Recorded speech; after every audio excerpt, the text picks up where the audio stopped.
experience. This is your host, Immanuel, and we're going to proceed with our Let's Play and Explore Torment, Tides of Numenera, the early access version, patch 1. And we're in the manufactory in the underbelly. We just talked to a foreman artisan, or the artisan foreman.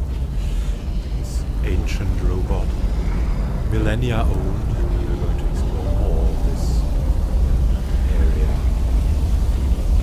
Smiths report to the lower manufactory. This guy is crippled, according to the artisan. Let's talk to him. And he has the history of this place, so... Master Foreman, the construct looms over you, frozen in mid-step. Its heavy limbs and barreled body have been recently polished by careful hands, but the joints themselves are completely fused. This creature hasn't moved in a long time. Studies you with eyes made of swirling orange fire. As with the other construct, you feel the bubbling sensation in your mind. This construct's thoughts are likewise unreadable.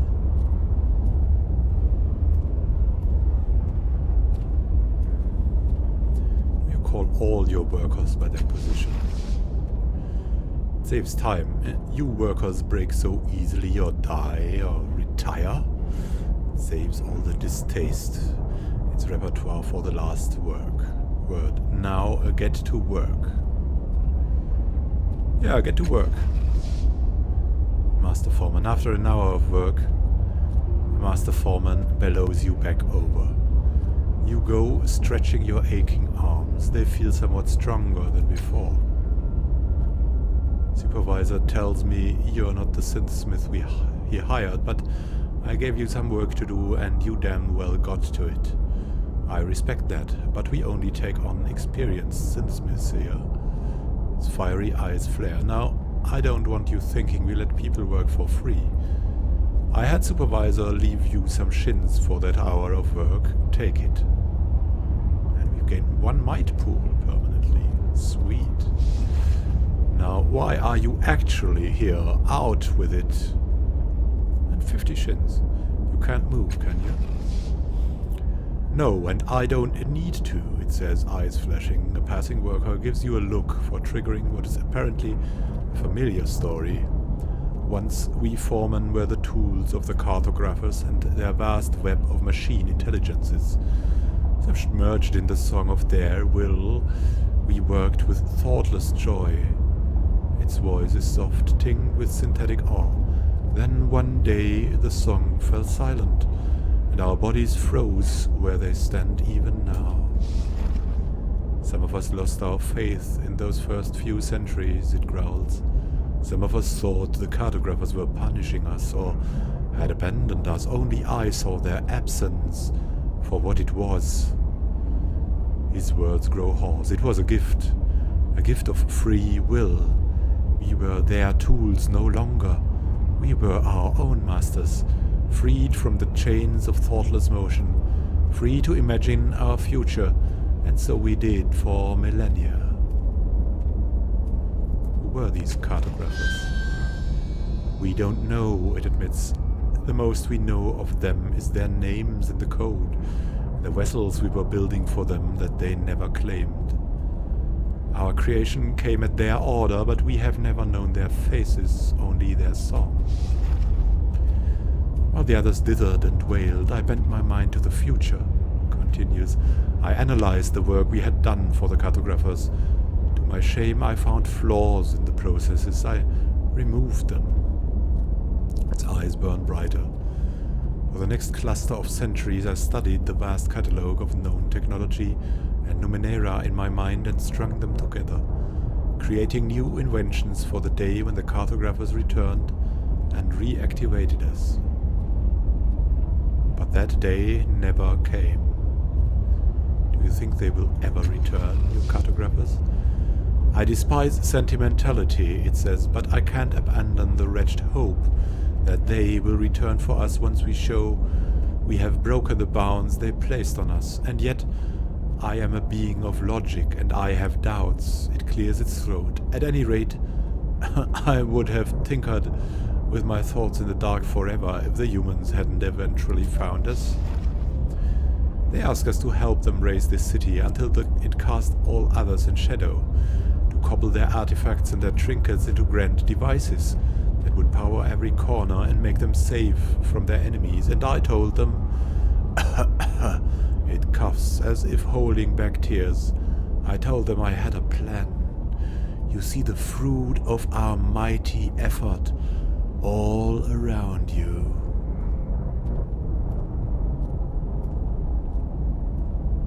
You don't seem to respect your human workers very much. Wrong. I pay them well and design safety measures to lower the acceptable worker loss threshold. I treat them better than they deserve. One of the passing workers rolls his eyes. They are lazy. They demand time for sleeping, eating, fornicating, and excreting, and they refuse to tell me when each activity occurs. They are disorganized. I would replace them with automatons in a second if I had the proper materials. Tell me about the other constructs. Can't spend much more time chatting, it says, but lowers its voice. You've shown an interest in us, and I appreciate that. The truth is that there are no other foremen. Not really. Yes, there are, the Master Artisan bellows cheerfully from across the manufactory. No, there aren't, the Master Foreman shouts. Remain silent for once. The truth is that we were once a single mind, but when the cartographers left us, our minds settled into different containers. Pools, if you will, and while theirs grew stagnant and self-indulgent, mine remained clean, untainted, pure. Ignoring the snort from the distant artisan, the Master Foreman continues. While the years poured fast, I felt the slow ruin of the city the cartographers had left behind. It haunted me, and so I vowed to undo the damage that time had done. I noticed that you haven't spoken much about the third foreman, the one with no legs. Ha! There is a reason for that. I focus my intellect on the design of everything from useful devices to structures that will last 1,000 generations. It sniffs. The Master Artisan contributes at least, even if it prefers focusing on delicately etched flowers. Base aesthetics. And a good thing too, calls Artisan, otherwise Sagas would look like a stack of unpolished metal cubes. I might prefer that as an intellectual.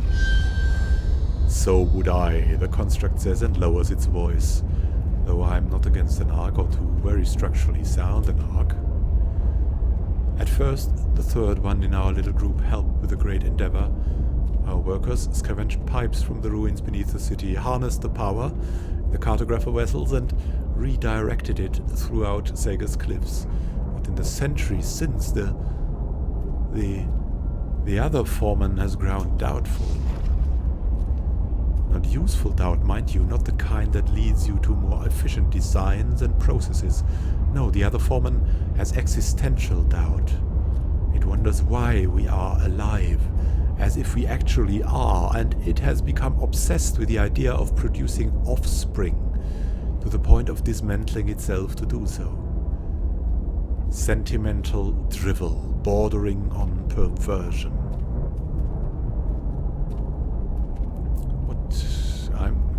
I'm pretty handy with machines. Want me to try repairing you? Keep your hands off me, the construct snaps. If I wanted to be repaired to defy the will of the cartographers, I would have had your ancestors do it centuries ago. Have some sense. I need to talk to you about something specific.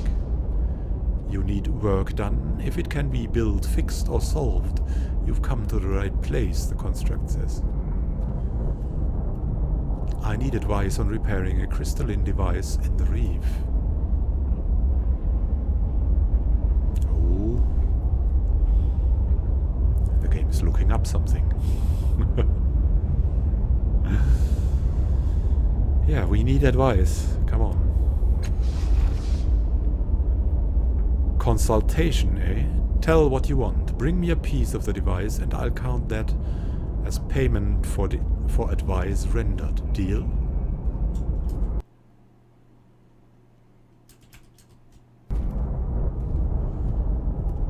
We'll show the crystal shard to the Master Foreman.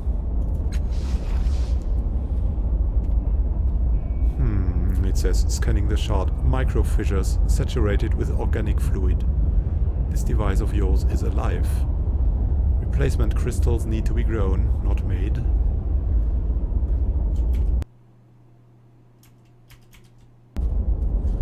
The construct eye light swivels from you, leaving you and the shard in the dark. Can't help you more than that. Growing crystals isn't my business, but those ruin diggers in the Order of Truth might be able to tell you more. You'll find them in Government Square up the ladder to my left. Good luck.